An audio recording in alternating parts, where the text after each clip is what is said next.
आपते पूजा गृह करेंगे आपणकर घर उत्तर पूर्व दिगरे ठाकुर पूजा गृह करेंगे बोली मुझे कहली मात्र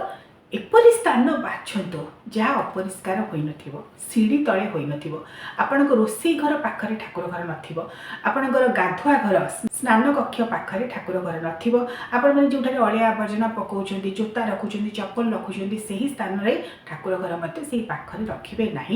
सदासर्वदा अत्यंत पवित्रतम स्थान रे घर जो अत्यंत पवित्रतम स्थान रही से आपणकर पूजा गृह करेंगे और जो तीनोटी दिग मुझे कहली से तीनोटी दिगरे ही आपण मैंने पूजा गृह करेंगे। किसी लोग प्रश्न करते आमर तो सुविधा ना आम स्वतंत्र भाव में पूजा गृह करूँ आम थाकरे ठाकुर को रखी पूजा करूँ कि थाकरे ठाकुर को रखी पूजा करने प्रकृत शास्त्र सम्मत नुहे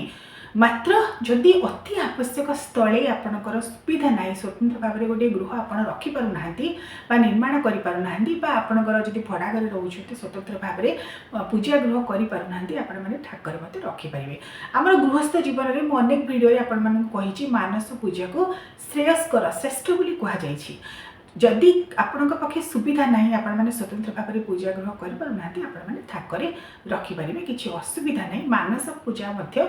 गोटे स्वतंत्र गुरुत्व बहन करे बोली आम शास्त्र कहुई। गृहस्थ जीवन में आम मैंने जेहतु जंजाली मनीष संसारी मनीष तेणु अनेक गुड़े विधि विधान जब आम पालन करूना नियम पालन करूना स्वतंत्र भाव में पूजा गृह निर्माण करूना ताल आम मैंने थाकरे रखी ठाकुर को पूजा कर मात्र यथासंभव चेष्टा करेंगे स्वतंत्र भाव में गोटे गृह जो गृह ठाकुर मैंने रे दैनंदिन आपने पूजा करेंगे। विशेष भाव में आपने जब पित्तल प्रतिमा मान रखुच्च पंचदेवता पित्तल प्रतिमा आपणकर जहाँ पाखे श्रद्धा अच्छी तांकर पित्तल प्रतिमा रखुंट शालग्राम को रखुंट